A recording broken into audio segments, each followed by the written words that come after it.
Hi friend शुभ सकाल। तो सकाल सकाल देखो আমি কোথায় উঠে গেছি। অনেকদিন ধরে বাড়ির ছাদের কাজ হচ্ছিল, সবাই মানে দু ভাই তো এনি টাইম এখানে উঠে থাকে আর আমি উঠতে পারছিলাম না। তো আজকে বললাম যে মিস্ত্রিরাও ছিল না, উঠতে একটু কষ্ট হয়েছে, তো আমি ভাবলাম যে আজকে উঠেই যাব। তো তোমাদের সঙ্গে শেয়ার করছি।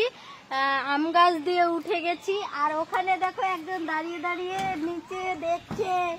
ও তুই আর উঠতে পারবি না, আয় আয় দম থাকলে উঠে আয়, আয় উঠে আয়।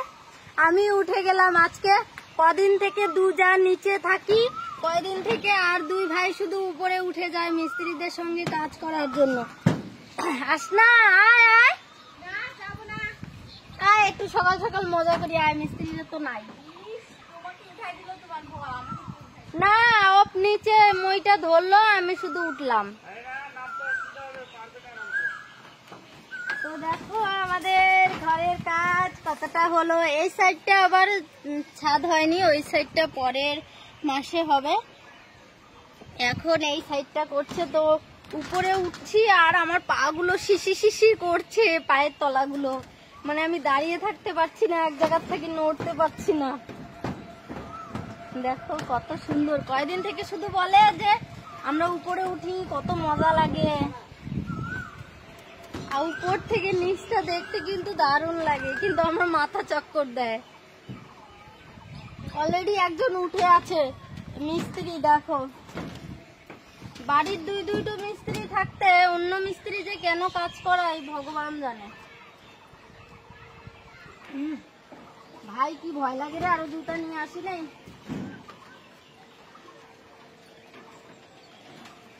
তো রড বাঁধার কাজ হয়ে গেছে আর ওই পাশটা পরিষ্কার করেছে।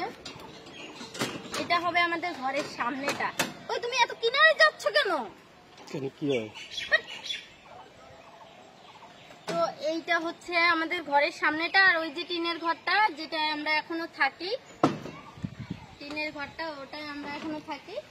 আর এটা হবে ঘরের সামনে, এটা হচ্ছে সিঁড়ি, ঘরের সামনে সিঁড়ি। আর এই দিকটা লম্বা হবে, এই পাঁচটা রুম, ওই পাঁচটা রুম। বাবারে আমার ভয়ে কাজ শেষ। দিন ধরে কাজ হচ্ছে, কিন্তু মানে ছাদে উঠবো যে সেই সিঁড়িটা বানায়নি, তো ওই পাশটায় সিঁড়ি, তো ওই পাশটা অর্ধেকটা যেহেতু রেখে দিয়েছে পরের মাসে করবে, তার জন্য সিঁড়িটা বানানো হয়নি। আর সিঁড়ি থাকলে তো উঠতে সুবিধা হতো। এটা হচ্ছে কাঠের সিঁড়ি দিয়ে উঠতে হয়, কিন্তু ওই কাঠের সিঁড়িতে উঠতে ভয় পাই। ওই দেখো মামিদের গাছে কতগুলো নারকেল হয়েছে। মামিরা এই নারকেলগুলো আর খেতে পারবে না, এই নারকেলগুলো আমরা ছাদের থেকে খাবো।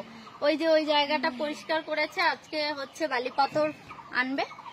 আর ওই দেখো নারকেলগুলো দেখাও, ওই যে এগুলো হচ্ছে ডাব, বড় বড় ডাব। হ্যাঁ সৃষ্টি সোনার নিচে বসে হ্যাঁ হ্যাঁ করছে। তো সিঁড়ি হলে ছাদ পুরোটা হয়ে গেলে সৃষ্টি সোনাকেও উপরে নিয়ে আসবো ছাদে। আমার ভয় লাগছে মনে। তো এরকম স্বপ্ন কোনোদিনই দেখিনি যে ছাদের বাড়ি হবে। তো যাই হোক, সেটাও স্বপ্ন পূর্ণ হয়ে গেল শুধু তোমাদের ভালোবাসার সাপোর্টে।